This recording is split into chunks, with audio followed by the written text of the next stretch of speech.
और उस विचार को जो सिंबलाइज करता है, जो एक संवैधानिक सिंबल है, उसको हटाकर और दूसरा सिंबल थोपने की कोशिश हो रही है। सम्राट अशोक की तुलना औरंगजेब से कर दी गई थी और इस तरह से अपमानित करने की कोशिश की जाती रही। अशोक चक्र और अशोक स्तंभ के सिंबल से ही पूरे देश दुनिया में भारत जाना जाता है आज।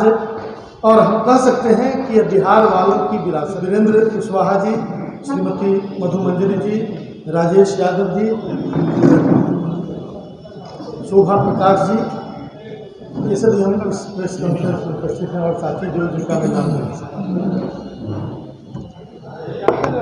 आज का यह प्रेस कॉन्फ्रेंस, प्रेस वार्ता विगत दिनों में जो घटनाएं घटित हो रही हुई है, जिसमें विधानसभा के 100 वर्ष पूरे होने पर जो राज्य के प्रतीक, विधानसभा के प्रतीक के रूप में, प्रतीक चिन्ह के रूप में जो सवाल उठे हैं, उससे संबंधित यह सवाल उठता है कि सम्राट अशोक बिहार के थे और सम्राट अशोक के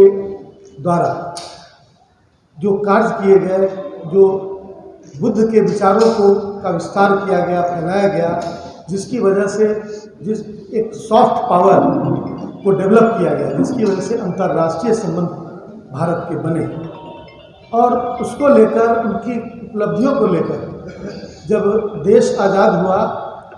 तो फिर संविधान में अशोक स्तंभ और अशोक चक्र को उसका सिंबल बनाया। पूरे देश और दुनिया में अशोक चक्र और अशोक स्तंभ के सिंबल से ही पूरे देश दुनिया में भारत जाना जाता है आज। और हम कह सकते हैं कि यह बिहार वालों की विरासत है,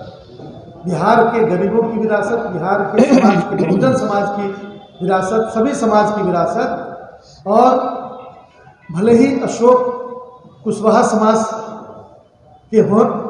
और उन कुशवाहा समाज को उन पर गर्व है, लेकिन पूरे समाज, सभी समाज को लेकर चलने की सलाहियत अशोक में थी और बहुजन समाज के हित और उनके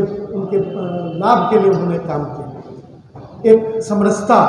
दया भाव और उसका समावेश उन्होंने शासन प्रशासन के अंदर किया। देश में शासन कर रहे आज की भारतीय जनता पार्टी और उनके अलायंस जो है, या फिर उनके बैकग्राउंड में काम कर रहे जो संगठन, आरएसएस जैसे संगठन हैं, वो तमाम लोग इस बात के लिए भिड़े हुए हैं कि किसी तरह इस सिंबल को, अशोक चक्र और अशोक स्तंभ को हटाया जाए। उदाहरण, अशोक को ऐतिहासिक तथ्यों को तोड़ मरोड़ कर रखकर और सम्राट अशोक और बिहार की अस्मिता पर ठेस पहुंचाने का काम किया। इसके लिए प्रतिक्रियाएं आई। दिल्ली पुलिस ने अशोक चक्र और अशोक पदक, अशोक स्तंभ के जो सिंबल थे दिल्ली पुलिस के, उसमें उस सिंबल को पिछले महीने हटा दिया गया और उसकी जगह पर इंडिया गेट का सिंबल लगाया गया और उसका नामकरण भी अलग ढंग से किया गया। ये घटनाएं जो घट रही है, और आज जो बिहार में विधानसभा के 100 वर्ष पूरे होने के बाद जिस तरह से सिंबल को हाईलाइट करने की कोशिश की जा रही है, ऐसा प्रतीत होता है कि जैसे बिहार की जो धरोहर है, बिहार की धरती की धरोहर, जिसने पूरी दुनिया पर कभी शासन किया, विचारों का और सम्मान पाया, देश के विभिन्न देशों, खासकर साउथ ईस्ट एशियन कंट्रीज में आज भी उनके विचारों का बोलबाला है। और उस विचार को जो सिंबलाइज करता है, जो एक संवैधानिक सिंबल है, उसको हटाकर और दूसरा सिंबल थोपने की कोशिश हो रही है। जो पिछले दिनों माननीय तेजस्वी प्रसाद यादव जी ने भी उस पर बयान दिया और पूरे बिहार की जनता इस बात के लिए दग्ध है। खास तौर से वह समाज, जिस समाज को सम्राट अशोक रिप्रेजेंट करते रहे हैं, किसान, गरीब, दलित,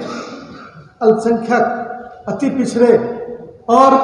जो जिस समाज में पैदा हुए कुशवाहा समाज पूरी तरह आग है।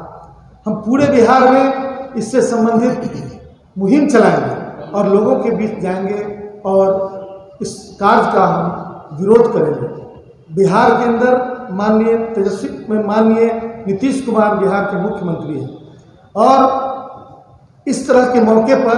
जब पिछले दिनों सम्राट अशोक की तुलना औरंगजेब से कर दी गई थी और इस तरह से अपमानित करने की कोशिश की जाती रही, तो वैसे में सिंबॉलिकली उपेंद्र कुशवाहा जैसे लोगों को आगे करके और बस लगता है कि कोई फॉर्मेलिटी अदा कर रहे हैं।